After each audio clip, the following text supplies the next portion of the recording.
Todos os parafusos são de aço, não existe nada de ferro, né? Aço porque tem carbono, tá?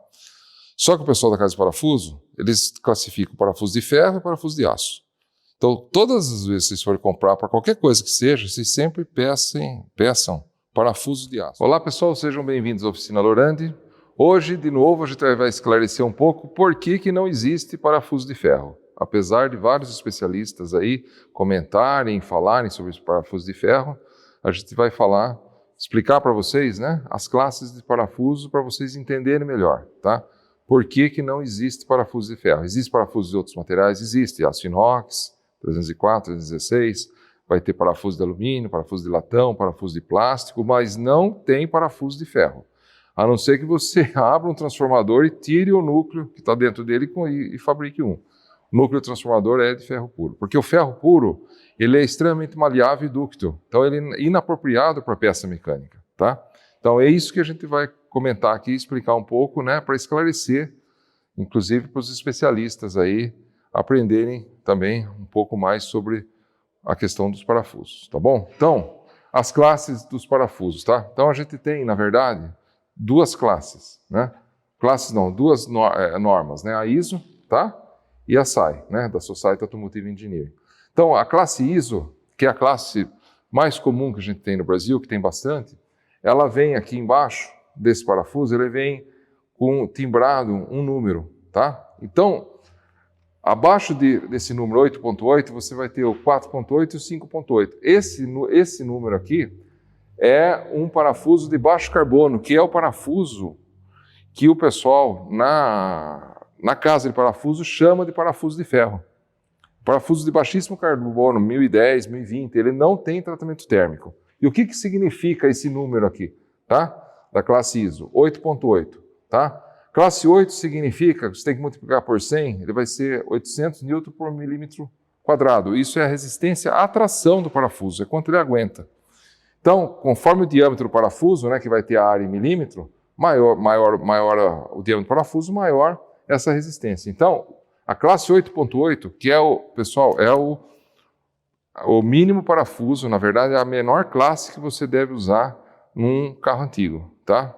Abaixo disso daqui é para montar móvel, trabalhar com a parte de madeira, tá? Que é essas outras classes. Para a parte mecânica, a gente tem que trabalhar 8.8, 10.9 e 12.9.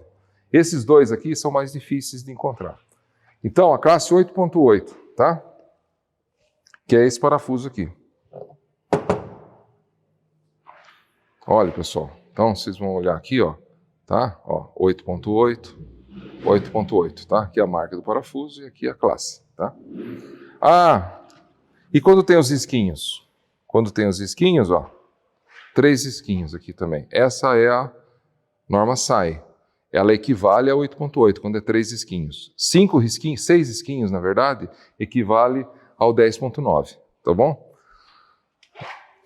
O que significa, então? Limite de atração, 800 Newton, e o 8 do lado aqui, que significa que é 80% disso é o limite de escoamento. O que é limite de escoamento? É quando a peça, né, ele vai na tração, ele entra no processo na região plástica, que ele começa a deformar e não volta mais.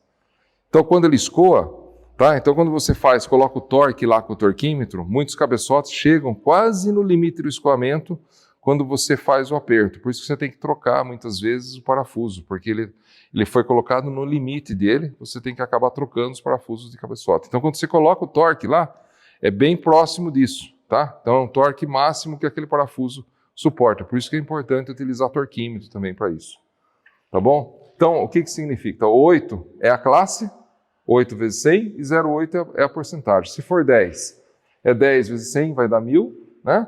Vezes 9 dá 900, tá? Então, isso aqui é a resistência à tração, quanto ele suporta até romper, e aqui é quanto ele começa a escoar.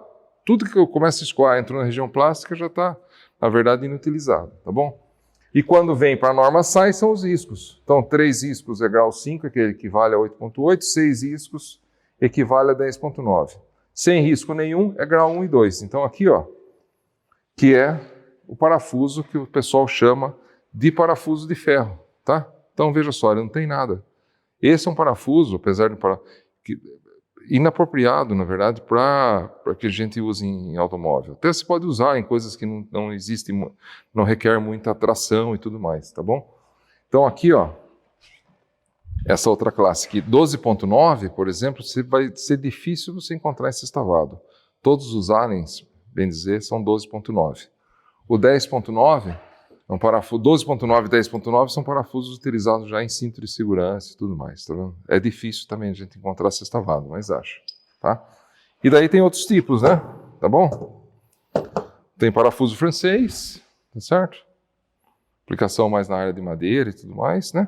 Isso daqui é um parafuso em inox especial, na verdade, para fazer acabamento nos carros de montagem. Isso aí não é inoxidável, tá? Isso aqui em inglês é screw, tá? Isso aqui em inglês é bolt, né? Então o bolt, na verdade, ele tem normalmente rosca, porca, e o screw é com rosca soberba, tá bom? Então é isso que eu queria comentar com vocês. Então, de novo, não existe parafuso de ferro. Quando você chegar na casa de parafuso, vocês peçam parafuso de aço, porque na casa de parafuso, eles fazem essa confusão, tá? Parafuso de ferro é parafuso de aço de baixo carbono, eles falando lá, mas não existe, tá? E parafuso de aço é a partir da classe 8.8. Então isso é extremamente importante para vocês aí que estão começando a restaurar um auto antigo, a escolha correta dos parafusos, tá bom? Aí não esqueça de deixar um joinha aí e um abraço para todos.